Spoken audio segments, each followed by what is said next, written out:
Welcome back to channel छात्रों। आज हम फिर से शुरू करने वाले हैं one shot of pair of linear equation in two variable class 10th maths का चैप्टर।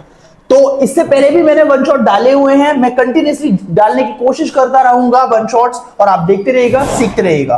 तो चलिए इन पॉइंट्सों में हम इसको समझते हैं और अंडरस्टैंड करते हैं what is the basic of the chapter.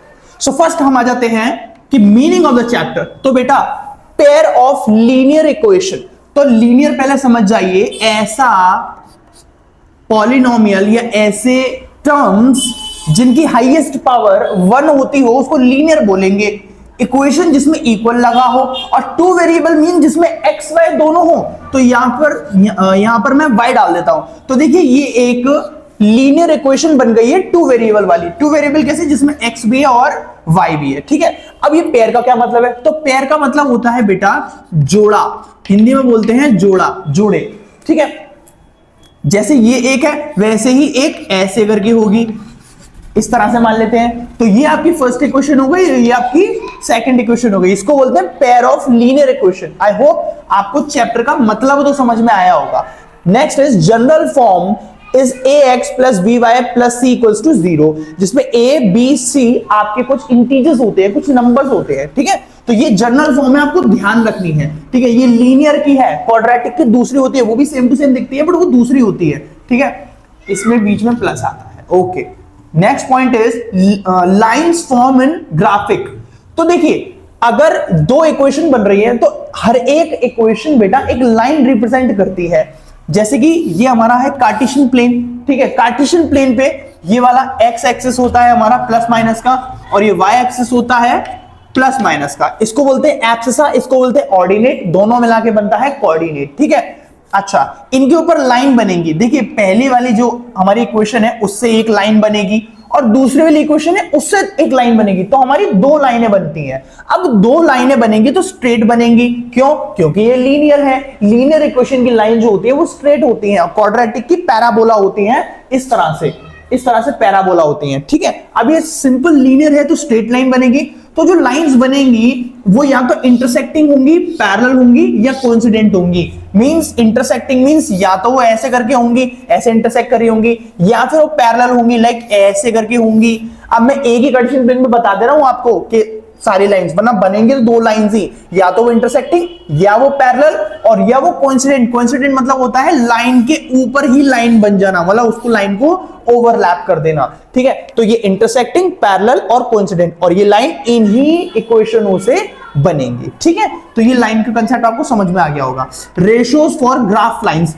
अब ये लाइंस कैसी बनेंगी, ये कैसे पता करेंगे हम? तो ये बेटा पता होता है हमारा जब हम इनके रेशियोज रखते हैं। कैसे? जैसे देखिए जनरल फॉर्म है ये। ठीक है, तो जनरल फॉर्म यहां लिख लेते हैं, ax plus B Y plus C equals to 0। एक तो ये हो गई, ये वाली होगी 1 1 वाली, 1 1 1। ठीक, फिर होगी a2x plus b2y plus c2 equals to 0। तो ये हो गई हमारी फर्स्ट इक्वेशन, और ये हो गई हमारी सेकंड इक्वेशन। ठीक, अब इनके रेशियोज रखते हैं। देखिए समझिएगा ध्यान से, मैं ये बता रहा हूं आपको कि जब लाइन इस पे प्लॉट होंगी, फॉर्म होंगी, तो वो कैसी लाइन होगी, उसकी क्या सिचुएशन होगी, कैसी कंडीशन होगी, ये हम इन रेशियो को रख के पता लगा सकते हैं। तो देखिए अगर a1 अपॉन a2 बराबर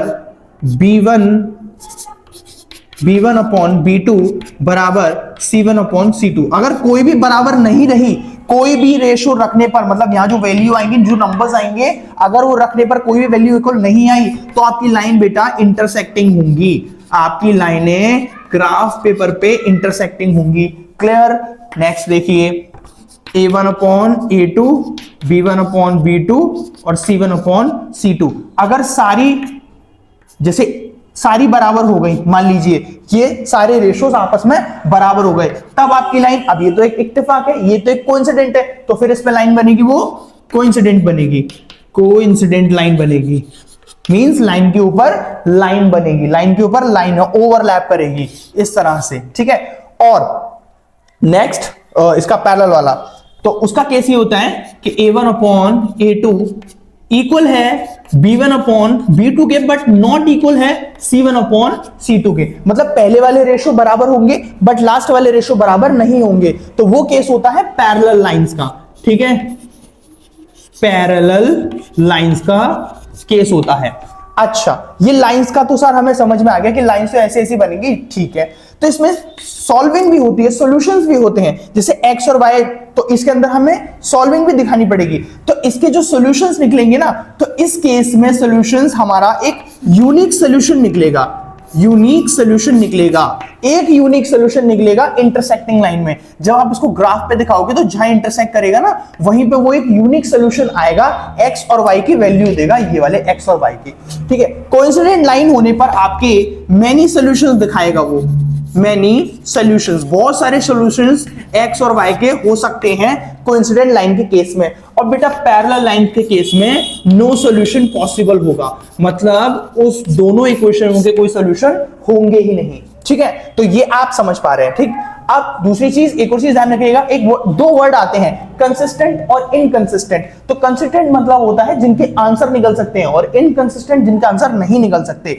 तो ये दोनों के केस में, मतलब इंटरसेक्टिंग में और कोइंसिडेंट के केस में हमारा कंसिस्टेंट होता है। कंसिस्टेंट मतलब जिसको सॉल्व किया जा सकता है, और सिर्फ पैरेलल के केस में होता है इनकंसिस्टेंट, इनकंसिस्टेंट, ठीक है। इनकंसिस्टेंट मतलब जिनको सॉल्व नहीं किया जा सकता, ठीक। तो ये पॉइंट्स आपको आई होप समझ में आए होंगे। नेक्स्ट इज ग्राफिकली बता दिया। अब methods to solve the equation, तो इसमें दो मेथड होते हैं, एलिमिनेशन मेथड होता है और एक ग्राफिकल मेथड होता है और सब्स्टिट्यूशन मेथड होता है। तो ये तीन मेथड आपको इनका यूज करके आपको सॉल्विंग करनी है। ग्राफिकल मेथड में आपको ग्राफिकली ऐसे करके कार्टेशियन प्लेन पे आंसर निकालना है। एलिमिनेशन में आपको कैसे करेंगे वो मैं आपको दिखाता हूं, सब्स्टिट्यूशन भी दिखाता हूं। चलिए मेथड सीख लेते हैं। अब देखिए इन मेथडों को यूज कैसे करेंगे, एलिमिनेशन और सब्स्टिट्यूशन और ग्राफिकल मेथड। तो ग्राफिकल में तो आपको कार्टेशियन प्लेन के ऊपर सॉल्व करना है।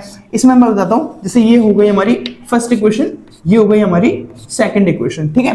तो पहले हम देख लेते हैं एलिमिनेशन मेथड का यूज करके। तो इसमें क्या करना है आपको, 2x plus 3y plus y equals to 0, और ये हो गया 4x plus 6y plus 10 equals to 0।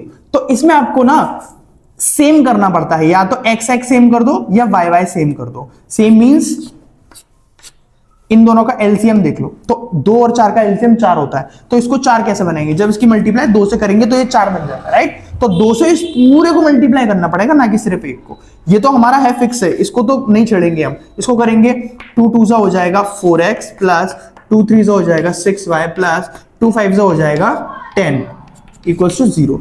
अब इनको हम एलिमिनेट करेंगे, इनको हम एलिमिनेट करेंगे, ठीक है। एलिमिनेट जैसे कि यहां से साइन इनके चेंज कर देते हैं, इसको एलिमिनेट करते हैं इस तरह से, ये एलिमिनेट होता है। इस तरह से हम इनको ग्राफिकली सॉल्व कर सकते हैं। और रेशो में रखना है तो देखो रेशो में बता देता हूं। जैसे मान लीजिए कि इनके इस दोनों इक्वेशन के हिसाब से ग्राफ पे अगर मैं लाइन बनाऊंगा तो वो लाइन कैसी बनेगी देखते हैं। तो पहले इनके रेशो रखते हैं। तो a यहां पर होगा, a1 होगा यहां पर हमारा 2, a2 होगा 4, b1 होगा 3, b2 होगा 6, c1 होगा 5 और c2 होगा 10। अब रखते हैं 2 4 3 6 और 5 10, काटा 1/2, काटा 1/2, काटा 1/2, सारे बराबर हो गए। मींस ये लाइन कैसी होगी, कोइंसिडेंट लाइन होगी। कोइंसिडेंट मींस लाइन के ऊपर लाइन होंगे, क्योंकि सारे रेशोज बराबर आ चुके हैं, ठीक है। अब और भी अगर आपको समझ में ना आया तो देखिए मैंने फुल वीडियो डाला हुआ है इस चैप्टर के बारे में, वो आप देख सकते हैं। नेक्स्ट है सब्स्टिट्यूशन मेथड। मान लेते हैं कि इक्वेशन ऐसे ले लेते हैं, x प्लस 2 इक्वल्स टू और y, ठीक। और यहां ले लेते हैं x minus 3 equals to y, ठीक। अब इसमें से क्या करेंगे, ये फर्स्ट इक्वेशन हो गई, ये हमारी सेकंड इक्वेशन हो गई। तो फर्स्ट इक्वेशन में से एक वैल्यू निकालकर सेकंड में रखते हैं। कैसे, जैसे देखिए इसमें से फर्स्ट निकालिए, x निकालिए इसमें से, इक्वल्स टू y माइनस 2। इसमें से मैंने ऐसे x निकाल दिया। अभी x इसमें पुट करिए, तो कैसे रखेंगे हम, y माइनस 2, x के ऊपर रखा ना मैंने इस तरह से, -3 इक्वल्स टू y। इसको करेंगे -2 माइनस 3 इक्वल्स टू y। इसको यहां ले लेंगे, अब ऐसे कट जाएगा वैसे तो, चलिए इसको माइनस का रख लेते हैं, ठीक है। अभी नहीं कटेगा ये, ठीक। इसको यहां ले लेते हैं, this will become y plus y equals to, इसको ऐड ऑन कर लेते हैं, 3 और 2 5, और माइनस का 5 वहां जाएगा तो प्लस का 5 हो जाएगा। ये हो जाएगा 2y इक्वल्स टू 5, और y हमारा निकल गया 5/2। अब ये 5/2 आप इधर रख सकते हैं y, और इससे x की वैल्यू आप क्लियर कर सकते हैं। तो this was your chapter pair of linear equation in two variables. I hope आपको समझ में आया होगा। वीडियो अच्छा लगे तो वीडियो को लाइक, चैनल को सब्सक्राइब कीजिएगा। मिलते हैं अगले वन शॉट में।